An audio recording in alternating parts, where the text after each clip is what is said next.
Learning and teaching में आज के इस वीडियो में हम जिस टॉपिक के बारे में बात करने वाले हैं, हम जिस टॉपिक के बारे में जानने वाले हैं, समझने वाले हैं, असेसमेंट ऑफ इंटेलिजेंस, बुद्धि का आकलन, कि बुद्धि का आकलन कैसे किया जाता है। तो इसके यहाँ पर कुछ तरीके बताए गए हैं। Verbal and non verbal test, individual and group test. तो देखिए, नाम से ही पता चल रहा है, जब हम वर्बल की बात करते हैं, वर्बल टेस्ट की बात करते हैं, तो जहाँ पर टेस्ट हो रहा है किसकी हेल्प से हो रहा है, लैंग्वेज की हेल्प से हो रहा है। और जब हम नॉन वर्बल की बात करते हैं तो यहाँ पर लैंग्वेज की इतनी ज़रूरत नहीं होती। फिर अगर हम इंडिविजुअल की बात करें तो मतलब एक इंसान का, एक व्यक्ति का, एक बच्चे का एक टाइम में टेस्ट उसका हो रहा है, और ग्रुप में कि एक ही साथ बहुत सारे बच्चों का टेस्ट हो रहा है। तो यहाँ पर ये बेसिक चीज़ें आपको ऑलरेडी समझ में आ गई होंगी। अब हम बात करते हैं इन सभी पॉइंट्स पर। तो सबसे पहले देखिए, जब हम असेसमेंट ऑफ इंटेलिजेंस या बुद्धि का आकलन की बात करते हैं ना, तो देखिए, जब हम इंटेलिजेंस की बात करते हैं, बुद्धि की बात करते हैं, तो इसका संबंध किससे है? हमारी जो मेंटल जो कैपेसिटीज हैं, जो एबिलिटीज हैं, जो हमारी मानसिक क्षमताएं हैं, जो हमारी संज्ञानात्मक जो क्षमताएं हैं, बुद्धि का संबंध उससे है। तो assessment of intelligence refers to the measurement of an individual's cognitive abilities की, इंडिविजुअल का, किसी व्यक्ति का, जो उसकी कॉग्निटिव एबिलिटीज हैं, जो उसकी संज्ञानात्मक जो क्षमताएं हैं, जो योग्यताएं हैं, ठीक है। और इसमें भी क्या क्या चीजें आती हैं? Capacity for learning, problem solving, reasoning and decision making. तो इस तरह की जो कॉग्निटिव एबिलिटीज हैं उसको मेजर करना, उसको असेस करना, तो इसी को हम क्या कहेंगे? Assessment of intelligence. तो यहाँ पर आपको ये समझ में आ गया होगा कि असेसमेंट ऑफ इंटेलिजेंस क्या है। अब इसके टाइप्स कौन कौन से हैं? टाइप्स ऑफ इंटेलिजेंस टेस्ट, बुद्धि परीक्षण के प्रकार। तो अगर हम एडमिनिस्ट्रेशन के बेस की बात करें ना, प्रशासन के तरीकों के आधार पर बात करें, तो ये टेस्ट दो तरीके के होते हैं, इंडिविजुअल एंड ग्रुप। और अगर हम इसके नेचर की बात करें, नेचर ऑफ टेस्ट आइटम, तो ये तीन तरह के होते हैं, वर्बल, नॉन वर्बल और परफॉर्मेंस। तो अब हम सबसे पहले बात करेंगे इंडिविजुअल एंड ग्रुप टेस्ट की बात करेंगे, ठीक है। कि इंडिविजुअल टेस्ट क्या होता है, ग्रुप टेस्ट क्या होता है। तो नाम से ही पता चला, इंडिविजुअल टेस्ट व्यक्तिगत परीक्षण, जो किसी एक टाइम में किसी एक पर्सन जो है वो इस टेस्ट को दे रहा है। तो this test are given to only one person at a time, कि ये परीक्षण एक समय में एक ही व्यक्ति को दिए जाते हैं। और the test takers response are noted based on how he or she respond, say, does or writes, की परीक्षार्थी की प्रतिक्रियाएं, ठीक है, उनकी जो प्रतिक्रियाएं हैं इस आधार पर नोट की जाती हैं कि वह कैसे प्रतिक्रिया करता है, क्या कहता है, क्या करता है, क्या लिखता है, ठीक है। और these test can be verbal and non verbal in nature, के परीक्षण जो होते हैं मौखिक और गैर मौखिक दोनों ही हो सकती हैं, ठीक है। तो यहाँ पर इंडिविजुअल टेस्ट का मतलब आपको समझ में आ गया ना, कि इंडिविजुअल किसी एक व्यक्ति का, किसी एक बच्चे का एक टाइम में उसका टेस्ट लिया जाता है, और जो लिखता है, जो उसका रिस्पॉन्स है, जो एक्टिविटीज है, उसको ओवरऑल सारी चीजें देखी जाती हैं। फिर अगर हम ग्रुप टेस्ट की बात करें तो मतलब क्या है? यहाँ पर एक टाइम में एक पर्सन का नहीं बल्कि पूरे ग्रुप का टेस्ट लिया जाता है। जैसे हम नॉर्मली क्लास की, हमें क्लास में हम देखते हैं ना, क्लास में बच्चों का एक ग्रुप में टेस्ट लिया जाता है, ठीक है। तो इस तरह का, तो this test are given to more than one person at a time, कि ये परीक्षण जो है एक समय में एक से अधिक व्यक्तियों को दिए जाते हैं। Instruction are given to all person at the same time, कि सभी व्यक्तियों को एक ही समय में निर्देश दिए जाते हैं। इंडिविजुअल में तो इंडिविजुअल एक एक को निर्देश दिए जाते हैं, लेकिन यहाँ पर सभी व्यक्तियों को एक साथ निर्देश दिए जाते हैं। Everyone has to do same activity, कि सभी को समान गतिविधियाँ करनी पड़ती हैं। और this test can be verbal and non verbal in nature, की ये ग्रुप टेस्ट की बात करें तो ये भी नेचर में वर्बल भी होता है और नॉन वर्बल भी होता है। तो यहाँ पर आपको इंडिविजुअल टेस्ट और ग्रुप टेस्ट दोनों समझ में आ गए होंगे कि क्या होते हैं। इंडिविजुअल जो एक पर्सन का होता है एक टाइम में, और ग्रुप टेस्ट की जो पूरे ग्रुप का होता है सेम टाइम में। फिर दोनों के बीच में हम अगर कंपैरिजन करें, दोनों के बीच में क्या डिफरेंस है, क्या अंतर है, तो जब हम इंडिविजुअल टेस्ट की बात करते हैं ना, तो it is administered to an individual at a time, जिसे आपको समझ में आ गया होगा। लेकिन ग्रुप टेस्ट में एक ग्रुप में लिया जाता है।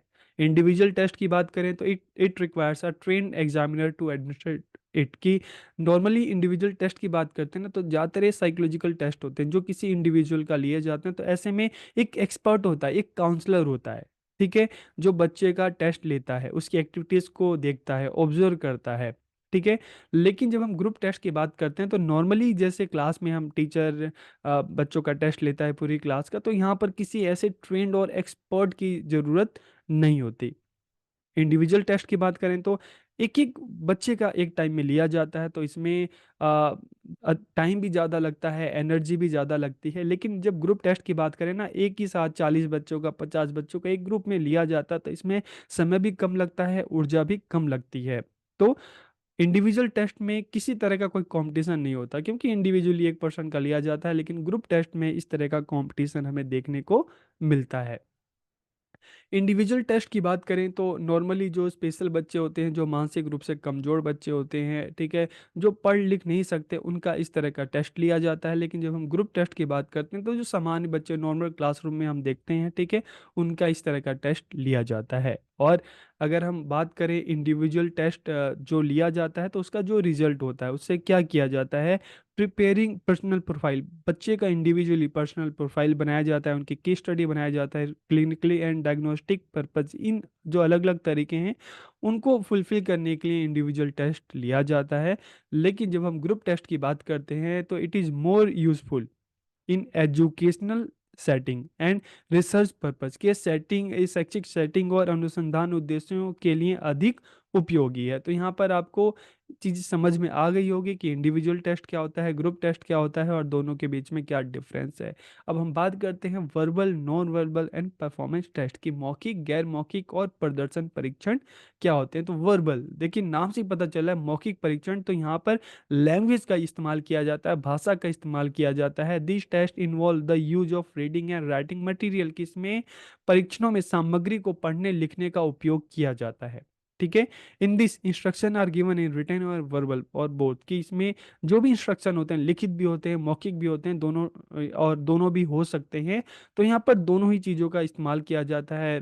लैंग्वेज का ओरल भी हो सकता है फॉर्म, रिटर्न भी हो सकता है, ठीक है। तो मतलब यहाँ पर जो भाषा है, नाम से ही पता चला ना, मौखिक परीक्षण, वर्बल टेस्ट, तो यहाँ पर भाषा का ज़्यादा महत्व है। और नॉन वर्बल की बात करें तो इसमें भाषा या मौखिक सामग्री के प्रयोग की इतनी आवश्यकता नहीं होती। There is no need to read and write in this case में कोई पढ़ने लिखने की जरूरत नहीं होती। इसमें केवल बच्चों को निर्देश दिया जाता है। मान लो बच्चों को पेंसिल दे दिया, पेन दे दिया, उनसे कहा कि भाई तुम्हारे पास खाली सीट है, तुम कुछ भी करो, ठीक है, कुछ भी बनाओ, कुछ भी जो मर्जी तुम्हारी उसमें करो। तो उस बेस पर जो हम बात करते हैं, जो एक्सपर्ट होता है वो बच्चों की जो इंटेलिजेंस है, जो बुद्धि है, उसका पता लगाता है। फिर परफॉर्मेंस टेस्ट की बात करें तो देखिए, आपने वर्बल टेस्ट के बारे में भी जान लिया, जिसमें लैंग्वेज का यूज होता है। नॉन वर्बल के बारे में भी जान लिया कि लैंग्वेज का उतना नेसेसरी नहीं होता। परफॉर्मेंस टेस्ट की बात करें तो इसमें पढ़ना लिखना कुछ भी ऐसा नहीं होता, इसमें टोटली फिजिकल एक्टिविटी होती है। Some kind of motor activity has to be done in this case में किसी प्रकार की मोटर गतिविधि करनी पड़ती है, भागना, दौड़ना, कूदना, इस तरह की जो शारीरिक क्रियाएं हैं उसको करना पड़ता है। तो इस तरह के जो टेस्ट को क्या कहते हैं, परफॉर्मेंस टेस्ट कहते हैं। जैसे नॉर्मली हम देखेंगे ना, पुलिस का या आर्मी का जो फिजिकल होता है, तो उस तरह के टेस्ट यहाँ पे होते हैं। तो खैर वो अलग है, लेकिन स्कूल्स में भी बच्चों की देखें तो इस तरह के जो परफॉर्मेंस टेस्ट है, जहाँ पर फिजिकल एक्टिविटीज होती है। फिर वर्बल एंड नॉन वर्बल, अगर दोनों में हम अंतर की बात करें, ठीक है, तो use of language is needed in verbal test, की वर्बल टेस्ट की बात करें, लैंग्वेज की जरूरत होती है, आवश्यकता होती है, लेकिन नॉन वर्बल में जो लैंग्वेज है उतना रिक्वायर्ड नहीं होता, ठीक है। वर्बल की बात करते हैं तो it is easy in construction, administration and scoring, की वर्बल जो टेस्ट होता है, मौखिक परीक्षण होता है, या निर्माण, प्रशासन और स्कोरिंग करना इसमें आसान होता है। लेकिन जब नॉन वर्बल की बात करते हैं ना, तो उसमें चीज़ें थोड़ी सी मुश्किल हो जाती है। वर्बल में समय और ऊर्जा कम लगती है, ठीक है। लेकिन जब हम नॉन वर्बल की बात करते हैं ना, तो it consumes more time and energy. तो वर्बल टेस्ट की बात करें, जहाँ पे भाषा का प्रयोग होता है, आप बच्चों से orally पूछ सकते हो, आप उनको लिखने के लिए कुछ दे सकते हो, तो उसमें इतना टाइम नहीं लगता, एनर्जी नहीं लगती। लेकिन जब हम नॉन वर्बल टेस्ट की बात करते हैं ना, तो इसमें आप बच्चों को कुछ करने के लिए दे रहे हो, ठीक है, जैसे मैंने आपका पेन पेंसिल आप कुछ बच्चों को दे रहे हो, बच्चा उसमें करेगा, कितनी देर करेगा, तो उसमें टाइम लगता है, ठीक है। तो इसमें नॉन वर्बल में टाइम ज़्यादा लगता है। It can be use for literate only, की वर्बल टेस्ट केवल उसी के साथ प्रयोग किया जा सकता है जो पढ़ा लिखा हो। लेकिन नॉन वर्बल की जो बात करें तो it can be use for both literates and illiterate, की इसका उपयोग जो साक्षर है, पढ़े लिखे हैं, और जो पढ़े लिखे नहीं है, दोनों के लिए किया जा सकता है। इसके अलावा वर्बल टेस्ट की बात करें तो it includes the item related to vocabulary, comprehension, reasoning, verbal comparison, numerical की इसमें शब्दावली, समझ, तर्क, मौखिक तुलना, संख्यात्मक आदि संबंधित आइटम शामिल है, क्योंकि इसमें भाषा का प्रयोग हो रहा है। लेकिन जब हम नॉन वर्बल की बात करते हैं तो it includes picture, diagram, geometrical figure in the form of exercise instead of word. तो ये चीज़ें हैं। अब एग्जाम्पल की बात करें तो देखिए वर्बल टेस्ट के एग्जाम्पल क्या है। इसके एग्जाम्पल है Binet Newman test, army alpha test, Jalota's test of general mental ability. और नॉन वर्बल की बात करें तो आर्मी बेटा टेस्ट, ठीक है, Raven's progressive matrix, Goodenough draw of a man test. तो ये सारे जो हैं ये किसके एग्जाम्पल हैं, ये नॉन वर्बल टेस्ट के एग्जाम्पल हैं। तो इस वीडियो में हमने बात की असेसमेंट ऑफ इंटेलिजेंस और group test, individual test, verbal non verbal performance test की हमने बात की। तो वीडियो आपको कैसा लगा कमेंट करके ज़रूर बताइएगा। आप सबका बहुत बहुत धन्यवाद।